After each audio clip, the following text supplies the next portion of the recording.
Picture this.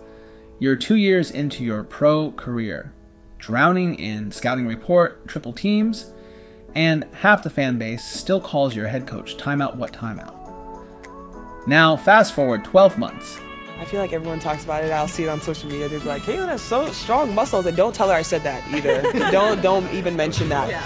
But I think her strength, she gets in the paint and she's able to bully her way in and finish strong at the basket. Everyone talks about, once again, her three-point shooting, and we've all seen her passing, but I think her ability to get downhill and really just stay on balance and score the ball, I think is going to be great this year too. Suddenly, you've got a championship tactician on the bench.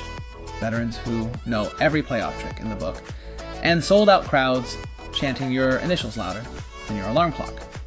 That's Aaliyah Boston's reality check in 2025, and the WNBA might need one too. Buckle up, hit that like button, and keep your popcorn within reach, because the Indiana Fever just morphed from a feel-good rebuilding story into a bona fide problem for the entire league. Aaliyah can't stop raving about her new boss, and not just because the old one called plays like they were IKEA instructions, missing half the screws. White's superpower? Mid-game pivots that leave opponents looking like they forgot to download the latest defensive patch. Boston remembers facing White's Connecticut Sun and thinking, wait, they meant to do that? Now that chess master sits on her bench, video chatting game plans before the first whistle. Translation: no more empty timeouts, and Caitlin Clark finally has a sideline strategist who speaks fluent flamethrower. Last year's Fever relied on fresh legs and crossed fingers. This year they're rolling out vets with mileage and rings. Think Swiss Army knife wings who've already tasted playoff pressure, plus front court bruisers who can set screens the size of SUV recalls. Boston beams describing how practices feel like pickup at a secret gym where only winners get the address. Everyone can score, everyone can defend, and nobody's asking permission to shoot, except maybe the cameraman begging them to stay in frame. Gone are the polite pressers about building culture. Boston's new buzzword is formidable, as in, we expect to win every single night. No more moral victory confetti.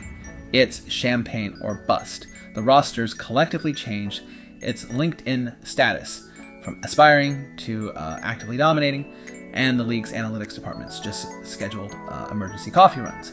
Remember when opponents clamped Clark, fronted Boston, and dared anyone else to beat them? Yeah, that's cute. Now there's no safe rotational gamble.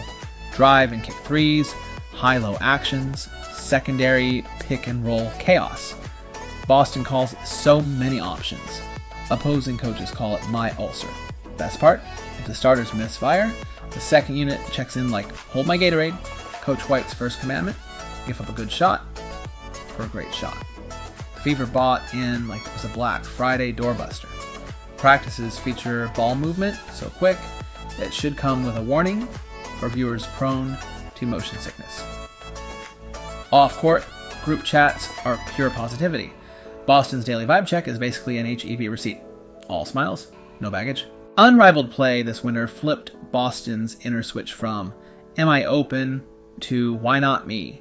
She's letting jumpers fly, trusting her footwork, and crucially, keeping pace with Clark's NASCAR offense. The initial adjustment felt like trading a minivan for a rocket sled. Now she's steering the sled and handing out helmets. Being the hunter was fun. Being the hunted is better TV. Boston knows every road arena will circle Fever Night in red. She's cool with it. Says hostile crowds boost her field goal percentage. Scientists still investigating. Meanwhile, the 2025 Indy All Star Game looms, setting the perfect stage for a told you so league takeover. Promos at the historic Madam Walker Theater signal a deeper bond with Indianapolis. Boston sees the synergy. A revitalized franchise in a city that loves hoops, like Hoosiers love mild sauce. Women's basketball's rising tide is swelling the stands, and the Fever plan to surf that wave straight into primetime. So here's the headline, Hoop Heads. The Indiana Fever aren't asking for patience anymore. They're demanding respect. They've got a tactical mastermind on the clipboard, vets with championship receipts, and a third-year star who just upgraded her mindset to Pro version 2.0. If you're betting on rebuilding pains, refund time is running out. Drop an A, B, and C in the comments if you're ready for Boston and Clark double trouble. Smash that like button so the algorithm throws us more assists than Caitlin on a fast break. And subscribe with notifications on, because the next time the Fever Torch, a contender, will have the instant breakdown. Until then, keep your sneakers laced and your stat sheets handy. WNBA's new power shift starts now. That's it for today. See you next time, and don't forget to subscribe and like. See you next video.